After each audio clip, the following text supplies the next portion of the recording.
Bismillahirrahmanirrahim. Assalamualaikum warahmatullahi wabarakatuh. Alhamdulillahirabbil alamin. Wassalatu wassalamu ala asyrafil anbiya'i wal mursalin wa ala alihi wa sahbihi ajma'in. Amma ba'du. Saudaraku yang dirahmati oleh Allah Subhanahu wa taala, insyaallah pada kesempatan yang berbahagia ini kita akan membahas mengenai idgham.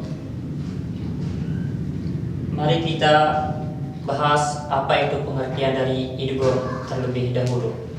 Idgham lugatan atau idgham menurut bahasa yaitu al-idkhalu atau memasukkan. Saya ulangi, idgham menurut bahasa adalah memasukkan atau al-idkhalu.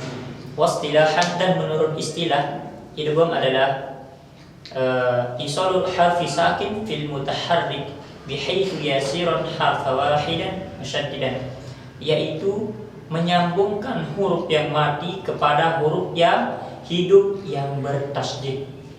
Saya ulangi, menyambung huruf yang mati ke huruf yang hidup yang bertasydid. Itulah yang disebut dengan idgham. Dia ada tetapi dianggap tidak ada karena dia sukun. Kemudian setelahnya huruf hidup yang bertasydid. Contohnya, ma'abattum, kita masukkan huruf dan mati ke huruf tak hidup dan tak hidup itu bertasydid. Ma'abadattum itu secara zahirnya, tapi secara hukum idghamnya yaitu ma'abattum. Nah, itu yang benar.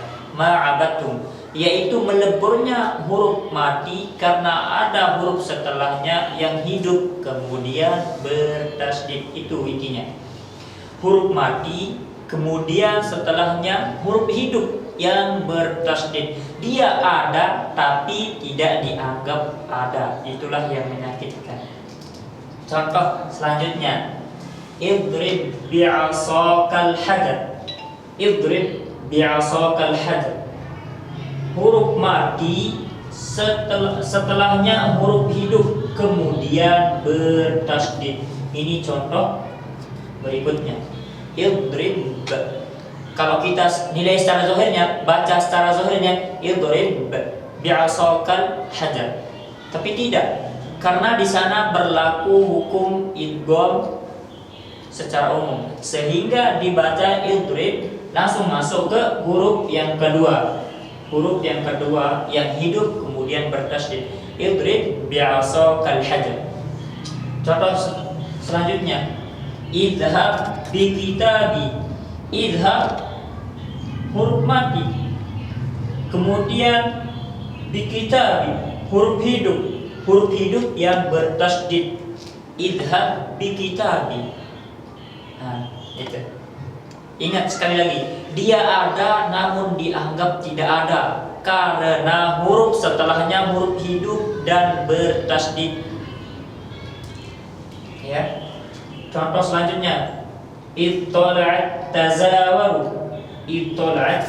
Nah, itu kalau kita baca secara zahirnya, ittala'at tazawaru. Huruf ta mati atau huruf ta sukun. Kemudian setelahnya ada huruf yang hidup kemudian bertasydid, ya. Maka itulah yang disebut dengan idgham, yaitu memasukkan huruf mati kepada huruf setelahnya dan huruf setelahnya itu hidup dan bertasydid. Contoh selanjutnya, yudrikumul maut. Yudrik huruf mati, kemudian setelahnya ada huruf hidup yang bertasydid. Yudrik kumul maut itu secara zahirnya, itu secara nampaknya, tapi di sini berlaku hukum idgham sehingga huruf mati tersebut dimasukkan kepada huruf yang hidup yang bertasydid. Kemudian contoh selanjutnya, awaw wa nasaru. Awaw wa nasaru. Waw sukun atau waw mati bertemu dengan huruf setelahnya yang hidup yang bertasydid. Nah, awaw wa nasaru. Kemudian contoh terakhir yaitu bi ayyikumul maftun. Bi ay huruf ya sukun. Kemudian setelahnya huruf ya hidup bertasydid. Saya ulangi, idgham adalah memasukkan huruf mati kepada huruf setelahnya yang hidup, kemudian dia bertasydid. Gini gampangnya, dia ada tapi dianggap tidak ada. Itulah yang menyakitkan. Ya, mungkin hanya itu penjelasan dari kami. Mohon maaf jika ada yang salah, karena kesalahan itu hanya datangnya dari diri pribadi sendiri. Kemudian jika ada yang benar itu datangnya dari Allah Subhanahu wa taala.